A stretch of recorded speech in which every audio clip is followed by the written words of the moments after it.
Okay, and I'm live again. If you had caught the previous one that I deleted, it shouldn't be out there anymore, hopefully. Um, Welcome to this week's live stream. Yay! Apparently, I got a laugh.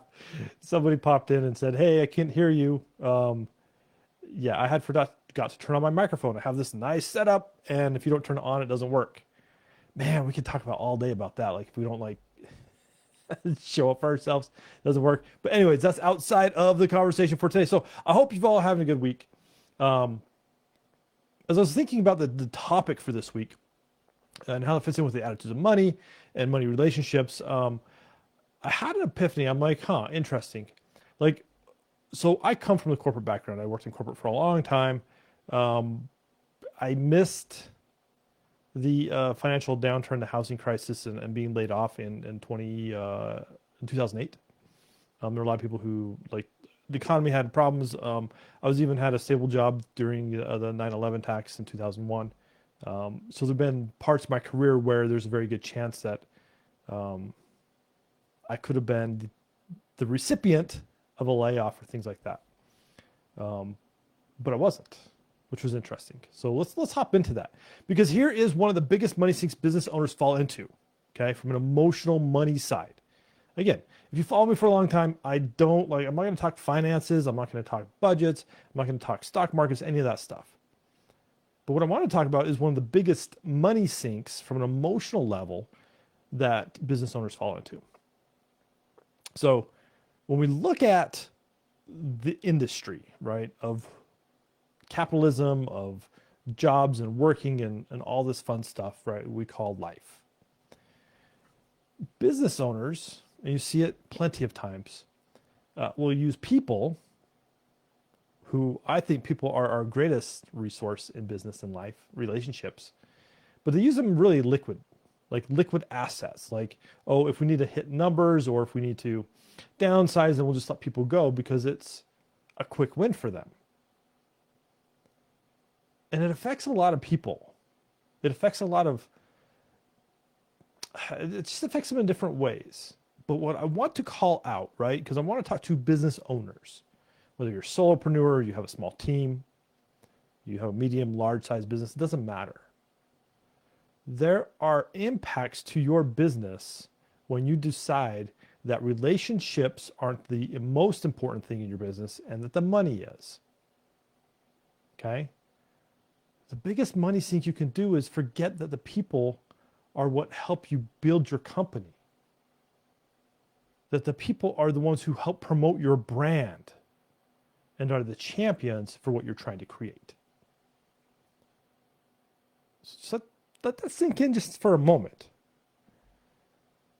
Because when we focus on relationships in life, we get more relationships. Money is one of those relationships. So if we focus on the relationship of money, we'll get more. Right? It's our own limited thinking that prevents us from enabling the tools and resources we have at our disposal. So when we don't focus on the things that are the most important things will help us grow, we tend to get caught in this weird cycle. And there's plenty of examples out there on the internet. There really are. Like at the beginning of the pandemic of 2020, there are a lot of companies that decided to downsize real quick. We're not sure where the next money is coming from because there's an uncertainty. There's a fear, right? And a lot of business owners lean into the fear instead of leaning into themselves and what they know they can accomplish. But they let that fear tick at them. They let the lack of cash tick at them. They make decisions based on money and not business savvy sense. Now they're going to say this business savvy sense because the business world is going to say, well, if there's uncertainty, then we got to start like protecting our cash flow because if we run out of cash, we go out of business. True. I'm not going to contest that. What they fail to ever understand, though, is that the people are the biggest asset they have. So why can they not go find more money? It's a lot cheaper to go make a sale than it is to find a new employee. Just saying. And I look at that and I look at some companies that are just around here by me and at the beginning of the pandemic, like some of them freaked out. They laid off a bunch of people, right? Now, some people are going to take advantage of disasters and they're going to be like, well, we're just letting people go because we can. Some people are going to lean into that fear. That fear is going to cost you a lot of money every single time. And there's one company in particular, and I won't name them, I'm not going to do that, but I looked at them, they laid a whole bunch of people off, like a couple of departments at the beginning of the pandemic. And I get it, like they were a little freaked out about what was going to happen next. The funny thing is then a couple months later, I see them rehiring for these same jobs. I was like, what? Like all of a sudden, like your financial situation got better? What? You leaning into less fear? And I'm sure they had, and I'm putting air quotes, a reason for doing that. But the number one thing that's caused them, and at the end of the day, whatever money they saved in that downturn of not paying those employees, they probably made up for in hiring new people. Okay? Now, it might not be a dollar for dollar exchange, but when you hire somebody new, especially in a corporate space, it takes some time for them to come up to speed. Now, here's the second part of how messed up this is in the meantime, there's somebody else that has to perform that function. And here's where kind of point number 2 comes from. That's a huge money sink because we lose good employees because of this one. We pile too many jobs and responsibility on single people. The corporate space is not as bad, but it happens. When somebody leaves, someone's got to pick up that slack because the work doesn't disappear. That's why you had a job wreck there, right? And yeah, you have to make some decisions in the interim. And what I've seen a lot happen is that someone steps up and picks up those pieces and then they never backfill that position. So now you have one person doing 2 people's work. How does that make those people feel? You didn't pay them anymore. As a company, yeah, that's great. The cost savings, yeah, go, your bottom line looks pretty good.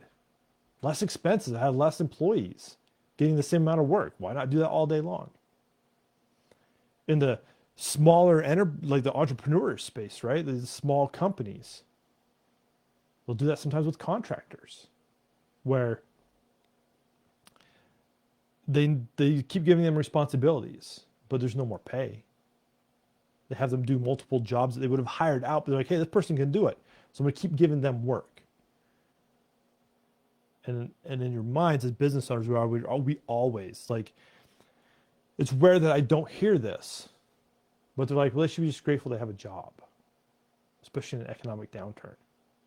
What? That makes no sense at all. They should be happy they have a job so I can abuse them. I give them too much work to do so they hate their job. You want to ruin your brand any faster? Right? We bend over backwards for clients, customers, right? So they don't speak ill of our brand. But what about the people inside your brand, inside your company? They should be the biggest ambassadors of what you're doing. They're committing a lot of hours a day. Yeah, you're giving them money in exchange for those hours, but time is precious. And they can be somewhere else, helping somebody else build their brand that they actually love. In a lot of cases, they don't hate your brand. You just ask them to do way more for far less than what they asked for in the beginning. Now, most people, right? And some people are going to come back at me and be like, Joe, well, they can negotiate more. Yeah, they can. But most people, right? We've been taught, and here's where the money thing's all messed up. We've been taught to take what we're given. It's unpolite to ask for more. And we're good, so we just want to help out. These beliefs that we've been taught, especially when money's added in, they really mess with us. We can't even begin to comprehend the impact it makes on an emotional level on people. Because they said yes, and then they were taken advantage of. And in the end, what happens is those people go from, they had a boundary, they went to toleration zone. Now they're in burnout or blow up, and they leave the company. And they don't leave the company in a way that is like, hey, I have a better opportunity over here, I'm going to go pursue that. They leave the company as in, this place sucks, I hate it, and I'm gone. So when we look at our people as liquid assets that we can just like fire and hire at will, we lose sight on what real impact that's having to our business. And it has a money impact every time, it really does. But more than that, think about the relationships that you're building or destroying in the process, because that will get you far more than any amount of money will ever get you. It will help your money and your business grow exponentially, or, as I've seen a couple times, it will help your business destroy itself exponentially. That's up to you. You got to start treating people like people, not as workers, not as they're doing this one job for me, that's all I care about. I can give them more because they keep saying yes. That might be okay for some people. Pay them more. Don't wait for them to come to you. That's a chicken way out. You as a business owner, you as the boss, these are people under your purview that you have stewardship for. So help them out. Take some initiative, go first. And when you do that, you're going to foster really great relationships. And these people will go to the mattresses for you every single time. They'll help you build your brand when you don't even ask them to. They'll help you grow your company and be fanatics about what you're doing, because you care more about them than what you're paying them. So stop wasting money. Hire the right people. Give them raises if you're asking them to do more than what they signed on for, especially contractors. When you do that, you're going to foster relationships that are going to help grow your business in a way that you're going to be kind of on a roller coaster, right? It's going to like that speed, not the ups and downs, but the speed, right? It's like you're going to be like just on for the ride. These people are going to take care of you. And they're going to help foster that big dream, that big goal, and help you get there faster. So don't fall into that pit. It's dangerous. It can feel really good. Focus less on your profit and loss and more on the relationships you're building, and the profit and loss will look better. So until next week, we'll see you later. Bye.